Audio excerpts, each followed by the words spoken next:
Today, we're going on a bit of a journey. We're going to uncover a hidden truth, a really profound message that the great sage Vyasa wove into the Mahabharata.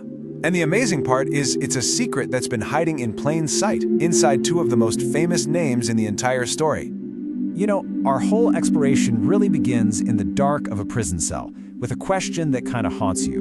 What secrets can a name really hold? For Krishna's parents, as we're about to see, their names weren't just labels. They were the keys to unlocking a divine truth. So to really get this, we have to understand the mind of the author, the sage Vyasa. He wasn't just a historian, writing down events. He was a master craftsman, a weaver of truth, and he embedded deep wisdom into the very fabric of his story, especially in the names he chose for his characters. And this quote right here, this was his whole philosophy. It's beautiful, isn't it? For Vyasa, a name was like a mirror, something that reflected a person's truest self, their purpose. So, you can be absolutely sure that when he named Krishna's parents, it was done with an incredible divine intention. All right, let's start with the father, Vasudeva. If we just gently pull his name apart, we can start to see his cosmic role in this whole divine drama. The name itself is the code. The word Vasu refers to the 5 great elements, earth, water, fire, air, and space, the very stuff our physical world is made of. And Deva, well, that means divinity or consciousness. So put it together, and Vasudeva's name literally means the divine consciousness that lives within the physical world. Now think about that incredible scene, him crossing that raging river, holding the infant Krishna over his head to keep him safe. That wasn't just a father saving his son, it was so much more.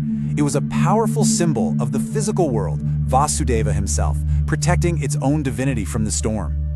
And this is where Vyasa reveals this deep, universal truth. Suddenly, Vasudeva isn't just one man, he's an archetype.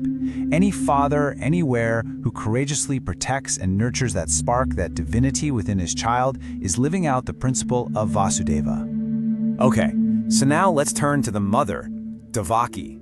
Her name holds a secret that's just as profound, and it represents the other essential half of this divine puzzle.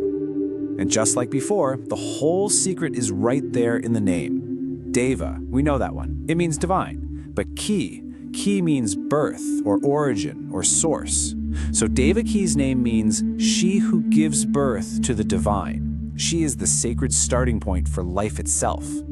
Think about her suffering, the incredible sacrifice of giving up her child to keep him safe, and her endless compassion. Through all of that, Devaki comes to represent this fundamental truth, that motherhood in its purest form of unconditional love is the very source from which the divine enters our world. And there it is again. Vyasa lifts a character up into a universal principle.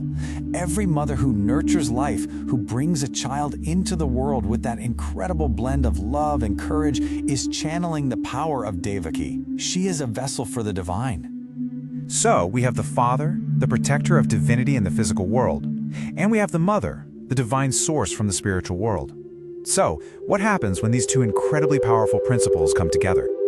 Well, you get this perfect, divine balance. Vasudeva is pure, protective action in the physical world. Devaki is pure, nurturing compassion from the spiritual heart. They're like two sides of the same sacred coin, body and soul, action and love, perfectly intertwined. And this is the whole point. Krishna isn't just their son. He is the living embodiment of their union. He is the supreme wisdom, the ultimate truth that can only be born when earthly duty and spiritual love become one. And right here, this is where Vyasa's ancient story becomes a timeless message for every single one of us. This isn't just about gods and legends from thousands of years ago, it's a secret about our own lives, about our own families. You've probably heard this famous Sanskrit teaching, mother is God, father is God. Well, this is the very secret that Vyasa encoded into those names. He wasn't just telling a story, he was teaching us to see the divine presence right there in front of us, within our own mother and our own father. So, anytime a father acts with courage to protect the spirit of his child, he is embodying the divine principle of Vasudeva. And anytime a mother nurtures with that selfless, unconditional compassion, she embodies the sacred principle of Devaki. And that means that every child, born from that powerful union of courage and love, carries within them the divine potential of Krishna, the potential for supreme awareness, for ultimate knowledge. And maybe this is the ultimate takeaway from Vyasa's secret message. True divinity isn't some far-off idea you find in the heavens or ancient texts. It begins right here, in the most fundamental human connection, in a father's protection, a mother's love, and the sacred potential that exists inside every single family. It begins at home.